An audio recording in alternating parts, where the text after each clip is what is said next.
നഗരപിതാവും പരിവാരങ്ങളും നോക്കുകുത്തിയായി മാറുന്നു. ഇതെന്ത് നിയമം, ഇതെന്ത് നീതി, ഇതെന്ത് നീതി. പറയൂ അധികാരികളെ,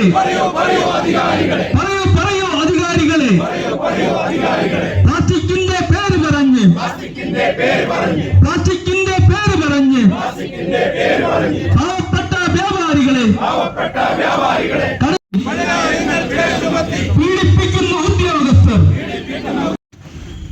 വളരെ സിസ്റ്റമാറ്റിക്കായ രീതിയിൽ നമ്മുടെ സംഘടന നയിച്ചുകൊണ്ടിരിക്കുന്ന ജില്ലാ ജനറൽ സെക്രട്ടറി.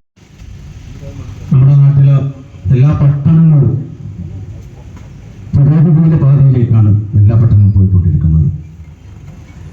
നാമുള്ള കാഞ്ഞങ്ങാട് പട്ടണം, വളരെ സൗകര്യമുള്ള കാഞ്ഞങ്ങാട് പട്ടണം, അതിന്റെ വികസനം താഴേക്കാണ് പോയിക്കൊണ്ടിരിക്കുന്നത്. എന്താണെന്ന് അറിയുന്നില്ല. വളരെ പ്ലാനിങ് ഇല്ലാതെ നമ്മുടെ ഭരണാധികാരികൾ ഓരോ കാര്യങ്ങൾ തീരുമാനിക്കുന്നു. അത് ജനങ്ങളെയും വ്യാപാരികളെയും ബുദ്ധിമുട്ടുന്ന രീതിയിലേക്കാണ് വരുന്നത്. വർഷങ്ങളായി ഇന്നും ഇന്നലെയും തുടങ്ങിയ കാര്യങ്ങളൊന്നുമല്ല. നിവേദനം കൊടുത്ത് മടുത്ത് ഈ നിലയിലേക്ക് എത്തിച്ചത് അധികാരികൾ തന്നെയാണ്. വാടക എത്രയാണ്, ഡെപ്പോസിറ്റ് എത്രയാണ്, ടാക്സ് എത്രയാണ്, സെയിൽ ടാക്സ് എത്രയാണ്, GST എല്ലാം ഹൈക്കായിക്കൊണ്ടിരിക്കുകയാണ്. ഞങ്ങൾക്ക് യാതൊരുവിധ അനുകൂലമായ തീരുമാനങ്ങളും സർക്കാരിന്റെ ഭാഗത്തിനാവട്ടെ മുനിസിപ്പാലിറ്റി ഭാഗത്ത് ഇതുവരെ കിട്ടിയിട്ടില്ല. അതുകൊണ്ടാണ് ഇങ്ങനെ ഒരു സമാധാനപരമായിട്ടുള്ള സമരമാണ് ഞങ്ങൾ നടത്തുന്നത്. പോലീസ് ഓഫീസർമാർ വിളിച്ചിട്ടുണ്ടായിരുന്നു, വല്ല പ്രശ്നങ്ങളുണ്ട്. നമ്മൾ ഒരു പ്രശ്നങ്ങളും, ഞങ്ങൾ വളരെ അച്ചടക്കത്തോടുകൂടി ഞങ്ങളുടെ ആവശ്യം നേടിയെടുക്കാൻ നമ്മൾ ജനാധിപത്യ രീതിയിൽ എങ്ങനെയാണോ സമരം ചെയ്യുന്നത്, അത് ടിയർഗാസോ മറ്റെന്തും ബാരിക്കേഡോ ഒന്നും ഞങ്ങൾ സമരത്തിന് ആവശ്യമില്ല എന്ന് ഇന്നത്തെ പോലീസ് ഫോഴ്സ് പറഞ്ഞിട്ടുണ്ട്. ഇത് ഞങ്ങൾ പ്രിയപ്പെട്ട ബഹുമാനപ്പെട്ട ചെയർമാനോട് ഒരു കാര്യം ചോദിക്കാനുള്ളത്, ഇങ്ങനെയാണോ ഞങ്ങളോട് പറയേണ്ടത്? എത്രയും വലിയ അടിസ്ഥാന സൗകര്യമുള്ള കാഞ്ഞങ്ങാട് നഗരത്തിലേക്ക് ആളുകൾക്ക് വരാനുള്ള സൗകര്യമില്ല. ബസ് യഥാർത്ഥ സ്ഥലത്ത് ബസ്സുകൾ ഇറങ്ങി ആളുകൾ കയറാൻ സൗകര്യമില്ല. ഏതെങ്കിലും ഒരു കസ്റ്റമറിന് ഏതെങ്കിലും ടൗണിൽ ഏതെങ്കിലും ഒരു കടയുടെ മുമ്പിൽ വാഹനം നിർത്തി സാധനം വാങ്ങാൻ സൗകര്യം ഇന്ന് കാഞ്ഞങ്ങാടില്ല. കേരളത്തിൽ തന്നെ ഏറ്റവും വലിയ ദീർഘദൂരത്തിലുള്ള ടൗണാണ് നെല്ലാജിക. കാഞ്ഞങ്ങാട് ടൗൺ ഒരു കിലോമീറ്ററോളം നീളത്തിലുള്ള വളരെ വിശാലമായ ഒരു ടൗണാണ്. പക്ഷേ ഗതികേടെന്ന് പറഞ്ഞിട്ട് ഇവിടെ വാഹനം പാർക്ക് ചെയ്യാൻ പാർക്കിംഗ് സൗകര്യമില്ല. ഓട്ടോറിക്ഷക്കാർ അവരുടെ ഉപജീവന മാർഗമാണ്, വ്യാപാരികളുടെ അവരുടെ ഉപജീവന മാർഗമാണ്. പക്ഷെ ഇവരെയൊക്കെ വേണ്ടുന്ന രീതിയിൽ അവരെയൊക്കെ നിലനിർത്താൻ ആവശ്യമായ ക്രമീകരണങ്ങൾ നടത്തേണ്ട പ്രധാന ചുമതല വഹിക്കേണ്ടത് ഇവിടുത്തെ ജനപ്രതിനിധികൾ നഗരസഭയാണ്. നഗരസഭ ഇവിടെ നോക്കുകുത്തിയായി നൽകുകയാണ്. കഴിഞ്ഞ ഭരണസമിതി കാലത്ത് ഞങ്ങൾ വന്നു, അന്നത്തെ ചെയർപേഴ്സണോട് ഞങ്ങൾ ഈ കാര്യം പറഞ്ഞു. അദ്ദേഹം പറഞ്ഞത് എന്താണ്? പാർക്കിംഗ് ലൈൻ വരയ്ക്കാൻ പെയിന്റ് ഇല്ല, അല്ലേ അജിക്കണ്ടല്ലേ? പെയിന്റ്, അതായത് വാഹനം പാർക്ക് ചെയ്യാനുള്ള പെയിന്റ് ഇല്ല. ഞാൻ അപ്പോൾ തന്നെ പറഞ്ഞു, ആവശ്യമായ പെയിന്റ് ഞങ്ങൾ നിങ്ങൾക്ക് സ്പോൺസർ ചെയ്യാം. പറഞ്ഞില്ലേ? സ്പോൺസർ ചെയ്ത് തരാം. ശരി, എന്നാൽ ഒരാഴ്ച കൊണ്ട് ഓട്ടോറിക്ഷക്കും ജനങ്ങൾക്കും നടക്കാൻ ബസ് പാർക്കിംഗ് എല്ലാം മാർക്ക് ചെയ്ത് തരാം. മാസം കഴിഞ്ഞു, വർഷം കഴിഞ്ഞു, ഭരണസമിതി മാറി വാങ്ങിയ പെയിന്റ് വാങ്ങി നമ്മളോട്, ഇല്ലേ? മെട്രോസിൽ പെയിന്റ് വാങ്ങി നമ്മൾ സ്പോൺസർ എങ്കിൽ എന്താ വേണ്ടത്? അടിസ്ഥാന സൗകര്യങ്ങൾ ഒരുക്കാൻ വ്യാപാരികൾ എന്ത് വേണമെങ്കിലും നഗരസഭയോട് ചേർന്ന് പ്രവർത്തിക്കാൻ വേണ്ടി ഞങ്ങൾ സപ്പോർട്ട് ചെയ്തതാണ്. പക്ഷേ വളരെ വേദനാജനകമാണ്. കാരണം നാടിന്റെ ഈ കാഞ്ഞങ്ങാട് ടൗണിന്റെ വികസനപരമായ കാര്യങ്ങൾ മുഖ്യ പ്രവർത്തനം നടത്തേണ്ട ഇവിടുത്തെ ഭരണസമിതിയാണ്, മുനിസിപ്പാലിറ്റിയാണ്. പക്ഷെ ഇതൊന്നും നോക്കുന്നില്ല. അതാണ് ഇത്തരത്തിൽ ഒരു ഗതികേട് കൊണ്ട് ഇങ്ങനെ ഒരു സമരം നടത്തേണ്ടി വന്നത്. വ്യാപാരികൾ സമരം ചെയ്യുന്നവരല്ല.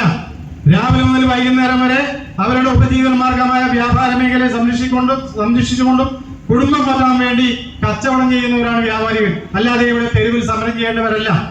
പക്ഷേ ഇവിടെ നിർഭാഗ്യവശാൽ ഇത്തരം ഒരു സമരത്തിന് നിർബന്ധിതരാകേണ്ടി വന്നു. കാരണം ഈ മുനിസിപ്പാലിറ്റിയുടെ അനാസ്ഥ മൂലം. അതുകൊണ്ട് ഞങ്ങൾക്ക് ഒന്നേ പറയാനുള്ളൂ, ഞങ്ങൾ ഉന്നയിച്ച കാര്യങ്ങളിൽ എത്രയും പെട്ടെന്ന് തീരുമാനമെടുത്ത് ഇവിടുത്തെ ജനസഞ്ചാര സ്വാതന്ത്ര്യം, അതുപോലെ ടാക്സി സ്റ്റാൻഡുകളുടെ എണ്ണം, ട്രാഫിക് പരിഷ്കരണം, സ്വകാര്യ വാഹനങ്ങളുടെ പാർക്കിംഗ് സൗകര്യം, അതുപോലെ അനധികൃതമായുള്ള വഴിയോര കച്ചവടം, ഇത്തരം കാര്യങ്ങളിലൊക്കെ കൃത്യമായ തീരുമാനം ഉണ്ടാക്കാൻ കഴിയണം.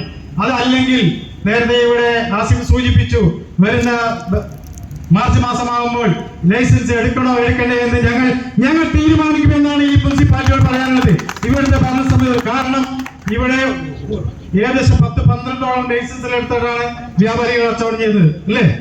എത്ര ലൈസൻസ് വേണം? ഇത് ഒരു ലൈസൻസും ഇല്ലാതെ, ഒരു മാനദണ്ഡവും ഇല്ലാതെ ഹോട്ടലുകളും വിവിധ തട്ടുകടകള്, ഫ്രൂട്ട്സുകളിൽ, പച്ചക്കറികള്, എന്തിനേറെ പറഞ്ഞ് എല്ലാ സാധനങ്ങളിലും, ഒരു കടയിൽ കിട്ടുന്ന മുഴുവൻ സാധനങ്ങളും റോഡ് സൈഡിൽ ഒരു ലൈസൻസും ഇല്ലാതെ വിൽക്കുന്നു. അത് കണ്ടടച്ചുകൊണ്ടാണ് ഇവരിവിടെ പെർമിഷൻ കൊടുത്തിരിക്കുന്നത്.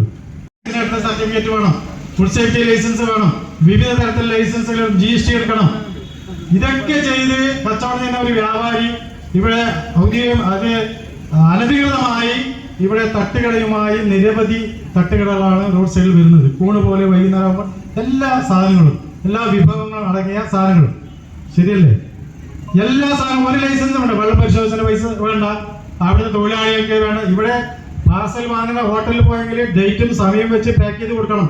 ഇത്ര ടൈമിന് സാധനം ഉണ്ടാക്കിയത് അതിന്റെ എക്സ്പയർ ടൈം അടക്കം വെച്ച് പാക്ക് ചെയ്തിട്ടാണ് ഇവിടെ ഹോട്ടലിൽ സാധനം കൊടുക്കേണ്ടത്. അത്രയും ഇവിടെ ഫുഡ് സേഫ്റ്റി ഉദ്യോഗസ്ഥന്മാരുടെയും ഗവൺമെന്റിന്റെയും നിയമം കർശനമാണ്. അത് വേണം. കാരണം ഇതിൽ ഏതെങ്കിലും തരത്തിൽ ഒരു കസ്റ്റമേഴ്സിന്, ഉപഭോക്താവിന് ഭക്ഷണം കഴിച്ച് ഒരു പ്രശ്നങ്ങൾ ഉണ്ടാകാൻ പാടില്ല. അതിനൊക്കെ ഞങ്ങൾ തയ്യാറാണ്. ശുചിത്വമുള്ള സാധനം വെക്കുക, ശുചിത്വം പാലിക്കുക, ഇതിലൊക്കെ വ്യാപാരികൾ വളരെ കൃത്യമായി ചെയ്യുന്നുണ്ട്. പക്ഷെ ഒരു ശുചിത്വമില്ലാതെ, ഒരു ലൈസൻസും ഇല്ലാതെ ഇതൊക്കെ ചെയ്യുന്നത് ഇവിടുത്തെ ഭരണകൂടം കാണുന്നില്ലേ? അതാണ് ഞങ്ങൾക്ക് പറയാനുള്ളത്.